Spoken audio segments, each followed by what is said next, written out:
Good afternoon, this is John Loschke, Vice President of Products for Billing Revolution. I wanted to spend a little bit of time with you this afternoon walking through the process of creating a UPC or product within our web console, or what we often refer to as the Merchant Account Tool. While the process of setting up a new product or UPC is relatively straightforward, I do recommend that each merchant spend a little bit of time walking through the UPC creation guide, which is available either in the Merchant Account Tool landing page or through your Billing Revolution account manager. So the first thing we're going to want to do is actually to log in to the console itself. Upon logging in, you'll want to select the Products tab. And at this point, you actually have two options. You can either create a new product by simply selecting this link, or you can edit an existing product. At this point, you'll be presented with basically four tabs: a Generals tab, Product Details tab, an Appearance and Forms tab, and a Notifications tab. So we'll get started on the general elements of a product or UPC. Each product does contain a product name, both a consumer-facing name as well as an internal product name. The internal product name is just an opportunity for a merchant to sign a tracking code or identifier for a particular product. Each product will also contain a product description for both the mobile checkout experience as well as the PC checkout experience. The important point to note here is just to ensure that you select the Display tab. Now, if you wish to utilize the mobile description for your PC checkout experience, you can do so simply by selecting Same as Mobile. Now, upon settlement of the credit card transaction itself, a consumer will be presented with a purchase confirmation page. If there's a message that you'd like to convey at this point, this message may be provided at this point during the UPC setup. Merchants may also provide customer support information. This includes email, phone number, and website information. For the purposes of this product, I've simply provided a phone number. This information will be presented to a consumer on the purchase confirmation page, as well as in the email and mobile receipt. At this point, we've provided all of the general information for a product, and we can go ahead and proceed on to the next step. At this point, a merchant has an opportunity to establish the price points, currencies, and frequency of the billable events under the Product Details tab. The first step a merchant will want to take is to identify the preferred currency. In this particular case, we've already identified US currency. We've entered in the amount, and we've selected the Add tab. Now, if I wanted to add an additional currency, I could do so simply by highlighting that currency, entering in the amount, selecting Add again, and at this point, I'll want to select a default currency. In this particular case, we'll go ahead and set US dollars as the default. Now, upon setting the currency and the price point, merchants will also want to define the frequency of the billable event.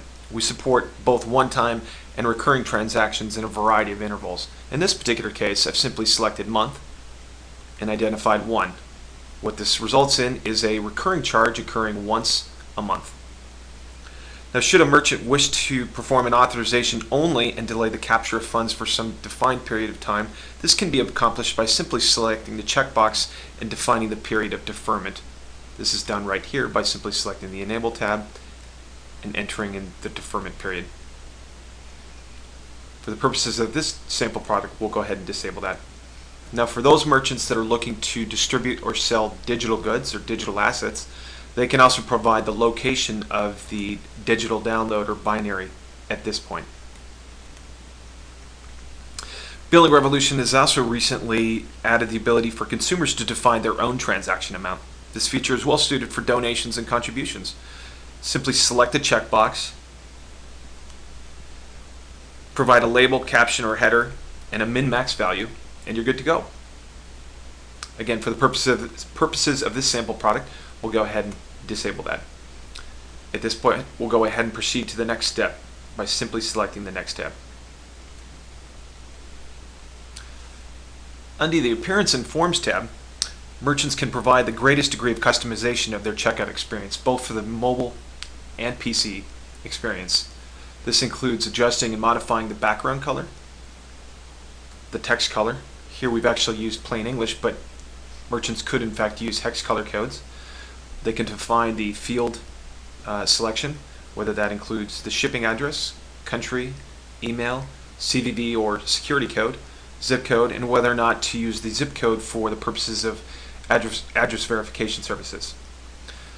Now, an important point to note on this page is the Display Remember Me checkbox.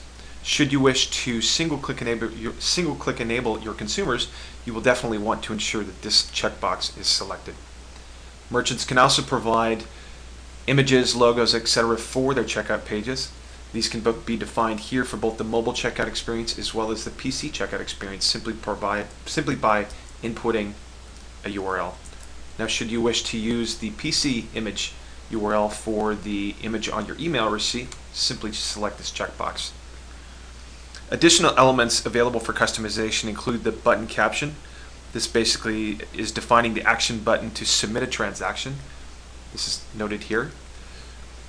Those merchants distributing mobile content can provide a link description that is also presented on the confirmation page and in the mobile receipt. This is defined in this field here. The customer list label is a soft geographical restriction. An example of this might include US customers only or Portland area customers only. Now, Billing Revolution provides default terms and conditions for every mobile and PC checkout page. Should a merchant wish to use their own, they can define that URL location at this point. Last but not least is the bypass redirect link. In the event a merchant wishes to bypass the Billing Revolution thank you page, an alternative thank you page URL can be defined and provisioned at this point. So with that, let's go ahead and proceed on to the next step, which is establishing and setting up the notifications. There are really two forms of notification that occur with every credit card transaction. The first is consumer-based, and the second is merchant-based. Consumers can be notified in a number of methods. The first is by text message, and the second is by email. Both of these include references to the transaction receipt. Merchants also have the ability to slightly modify the contents of the text message that is delivered to the consumer, which contains an embedded link directing users to the mobile receipt itself. There are also several forms of merchant notification. In this particular case, we can set those notifications by simply selecting the Event Post Notification link. At this point, merchants really have two options for post-settlement notification. The first, and perhaps the most simple, is a form of email notification. In this particular case, I've simply selected the checkbox here. I've entered in an email address, and I've added that email address for the recipient. At this point, I'm going to highlight the available fields that I'd like to receive upon settlement, and I've copied those into the design field here. Additionally, we allow merchants to set up a very basic web service post. And again, I've simply selected the checkbox here. I've entered in an endpoint. I've added that endpoint. And then I've gone down here.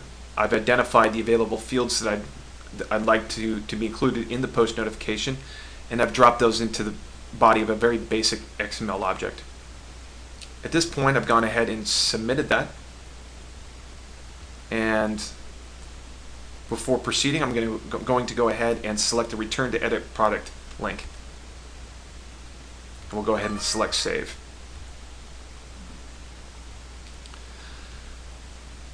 Upon saving, you will actually be returned to the general product listing. In this particular case, this is a reference to the widget product that we've created. You want to actually select this product, and you'll notice at the top there is actually a purchase page URL highlighted here. And in fact, this is the landing page URL that you will use in all redirects for the purposes of facilitating a mobile credit card checkout experience. As you can see, this is a very simple process. With very little time, you can be up and processing mobile credit card payments. Thank you again for your time today, and should you have any questions, don't hesitate to reach out to your Billing Revolution account manager. Thank you again.